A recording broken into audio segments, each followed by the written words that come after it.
welcome to this short little practice for tech neck. So if you've been leaning over a device or typing over a computer, even driving in a car sometimes, as the chin jets forward, it causes some rounding in the upper shoulders. So hopefully these stretches will counter some of that rounding forward. So in a chair, any chair is fine, just make sure that your feet are planted on the floor. So if you have to move forward, move yourself so that your feet are underneath you and you have a 90-degree angle between your knee and your shin. So feel your hips in the chair, nice and firmly planted feet. And then taking your hands to the chair seat or the chair legs, use whatever you're working with to hold on to a surface that you can get a little bit of grip. Use that grip to start to lift the chest and the front body upwards. Try not to overextend the front rib cage, but start to open up through the collarbones, the chest, lifting the heart towards the ceiling, and then even feel that lift in your throat. So the chin is slightly lifted. Noticing your breath, and even lifting the tips of your ears. Any sounds in the room or sounds outside your room. And then as you're ready, slowly exhale and release out of that nice opening. And you'll interlace your fingers, flip your palms out, and you'll start to stretch the wrists and the forearms. So you're going to push the forearms away from you, and then you'll start to feel this in your back body. So you'll feel the shoulder blades start to widen and broaden. If you like, you can tilt your chin downward, and then flip your hands to face the fingers forward, and bring your hands towards your chest. Then flip them out, exhale, and press. Feel that pressing in the back body. Flip them around, inhale, bring them towards your chest. 2 more times.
slow here because there might be a place that I feel some constriction.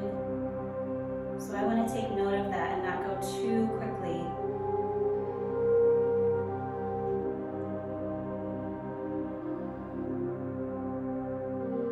And then slowly release. And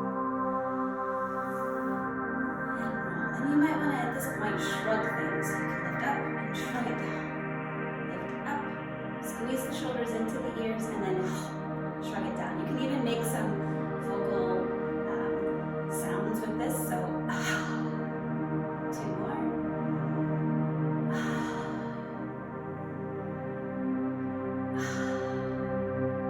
Okay. Then you'll turn your chin to look over your shoulder. So going in one direction first, and just take note. Maybe there's something on the wall that you can fix your gaze on. Notice that object or that spot on the wall. And then turning your gaze back to center. And take your opposite hand and we'll do a little tapping. So you're just tapping with soft fingertips around the shoulder, the neck. You can even come down underneath the collarbone. So we're just tapping, tapping, tapping, tapping. Just to bring some awareness into these sometimes tight muscle regions right here. And then taking the gaze over to that same side again, and just take a mental note if you've been able to increase where the head can turn and what object do you see now. And then bringing your gaze back to center. Pause and notice if there's any difference between the sides. And then when you're ready, taking the gaze over to the opposite side. And again, find a spot on the wall. Maybe it's an object, maybe it's just one spot. Just take it in your mind's eye and then bring your gaze back to center and start tapping. Light touches. Tap, tap, tap, tap, tap, tap, tap. And coming around into this chest region.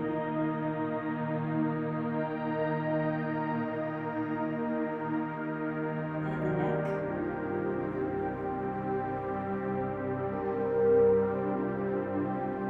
And when you've tapped for a little while, take the gaze back. Again, same side, and ask yourself, how does that feel compared to the first time before the tapping? And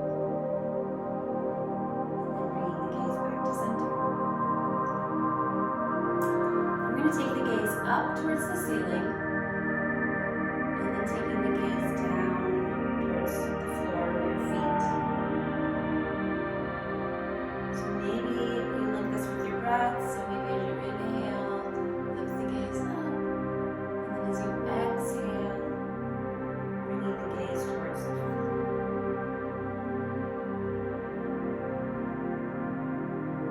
So just connecting with both the movement and breath, but also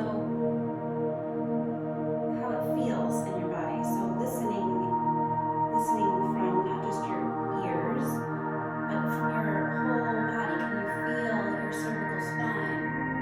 And can you listen to the cervical spine sending messages of release or constriction or just the silence? Can you enjoy not knowing?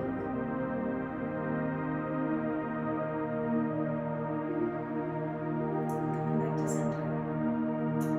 And then tilting one ear off to the shoulder.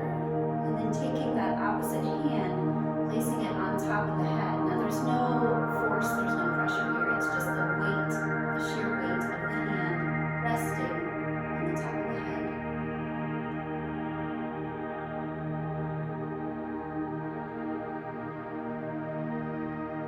And then to come out of this, you're going to leave your head where it is. Release your hand first. And then as you inhale, float the head up over top of the shoulders. Pause. And then do the second side. So at first, you want to notice how it feels on this side. It may feel the same and it may feel easier or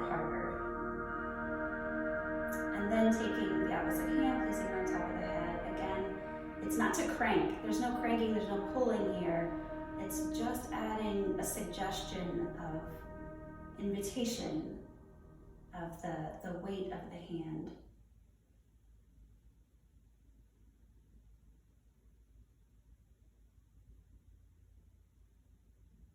Again, without lifting the head first, you remove the hand and then you float the head as if someone's lifting the crown of your head towards the ceiling. Make any small movements that feel good to you. It could be rolling the shoulders. You may want to repeat some of these movements if you feel like you need a little bit more time. You might want to repeat these, but you can do this in a matter of minutes, and it might save some of the upper body cramping if you spend a lot of time looking down at your device. So I hope you enjoy. Thanks for watching.